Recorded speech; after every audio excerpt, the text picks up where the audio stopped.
I don't know what I've seen on socials with Nate's boxing, but today we break it down a little bit and we react to some of his boxing clips. Welcome back to the realest channel on YouTube. Yeah, we're gonna be reacting to Nate Diaz boxing footage, some footage from his last fight, some old boxing footage, and some most recent boxing footage. We know he has a fight coming up with Jake Paul. Obviously a good opponent for Jake, because you know he needs to rebuild and get his confidence and also be able to learn a bit more under the light. You know, he's got a good team around him. I know he's training with Shane Mosley again, someone who was training him when he fought Gibb, and we obviously know Shane knows the game. How much of that he can put into his charge, we shall see. But I feel like that's why Nate is a good opponent, because he's not going to expose Jake in any way. I thought he's naturally a smaller guy. His punch delivery has been looking crazy. But with all that being said, we're gonna get into the reaction right now to these clips that Cristian has kindly put together for me, and we're just gonna see exactly what Nate is working with, which didn't look like much from the clip that I saw. UFC 279, you know. What UFC number are we on right now? Are we on UFC 289 now? It's been a minute, but let's see what he's got. So even if we go back there just to the first exchange, seeing what Nate is doing, and he's 37. Let's not forget that either. He's 37 years old. He's not a young 37. He's definitely got mileage on him, because he's been in wars.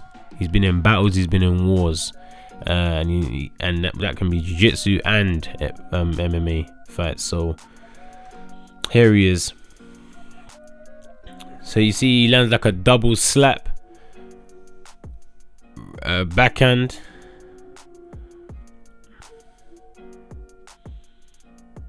and you can see that there's nothing really on the punches anymore.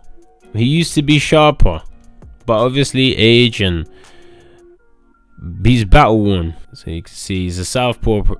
Nate Diaz gets caught with a right hand, which we know is one of Jake's favorite punches. And you can see him hunting him down to punch here, but even as he's running in there, I can see how he's gonna get blasted. I can see it. I just saw it. It just flashed before my eyes. Yeah, because Jake does the little running thing as well, right? But when Jake does the little running thing, he's ready to dash a bolo. And you see the run, yeah, boom. So you see Nate here. Look at this. Look at this freeze frame. 43 seconds. You see the feet. You can see one hand by his waist, one hand stretch out in front. Tony Ferguson's on the cut, but Jake will retreat, not in this way, not in this manner, but he will retreat in a stance.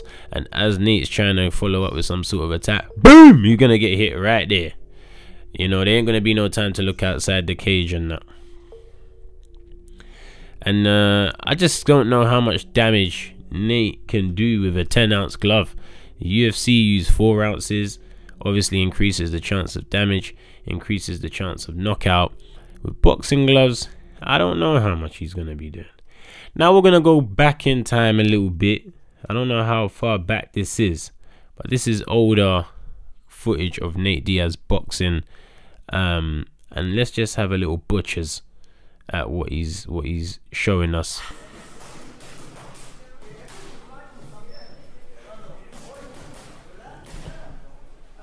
So you can see he looks younger here. So his punches look like they have more on them here. They don't look like the most powerful punches again, but they do look relaxed. They do look quicker than what we just saw against Tony Ferguson. I'd like to know when this was shot. But I feel like this version of Nate Diaz is would be more likely to cause Jake problems than the Nate that we're gonna see in August. Like, there's high work rate here, but it's poor delivery of the punches. There's no torque in the shots. Nate has always been that way though. He's always been that way. There's nothing new, but if you don't punch properly as a young man, as you get older and you're still not punching properly, obviously the effects are going to reduce, and I think that's the story of Nate here.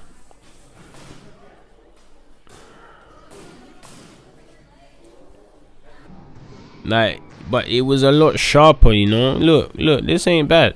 Yeah, that's not bad. But anyone that's backing Nate to win, I think they're picturing something closer to this version of Nate Diaz. But the reality is, today, this is what Nate is on, which is scary to see what age and just going on for too long can do to him, man. We've seen it with so many legends, man. My favorite being Ray Jones Jr. And when you go on too long, man, you just lose your reflex, your speed, and you know, if those are things that you used to rely on and the technique wasn't traditional, it will catch up with you down the line. And now Nate looks worse because his technique was never great in the first place. It was decent, but it wasn't great. So, you know, and then on the other hand, you get people like Bernard Hopkins, talking boxing wise, who has solid fundamentals, who can become world champion at 50 years old based on the fundamentals.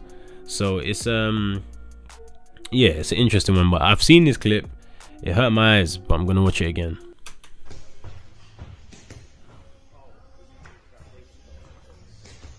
You know, look, man. No, man, he's moving and punching at the same time and stuff. Look, there's nothing in these. There's nothing in these shots, and that's with the coach bringing the pad to him and helping him. We all know Jake ain't no aggressive fighter. You know, I don't get it, but I do get it at the same time. You know, as I said, Nate Diaz is a good name to have on the record. Jake dared to be great last time out by fighting Tommy. He came up short, not by much as well. People were ranting and raving about Tommy beating Jake, but it weren't that, you know, it weren't no landslide. It weren't no landslide like that. And he dropped Tommy as well.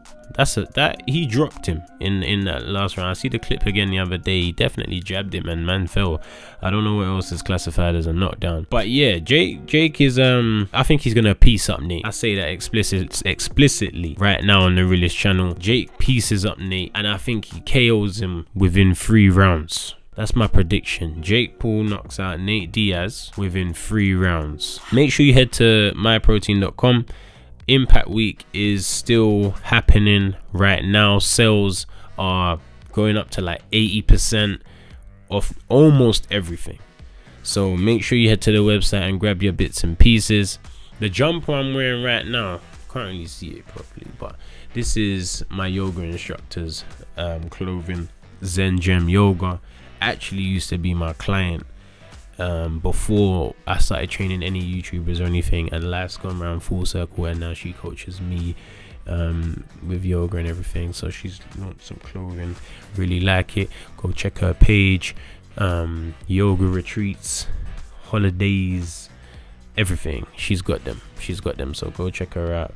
And yeah, my people, that's the last note of the video. It's the end of the video. If you don't know what I do at the end of the video,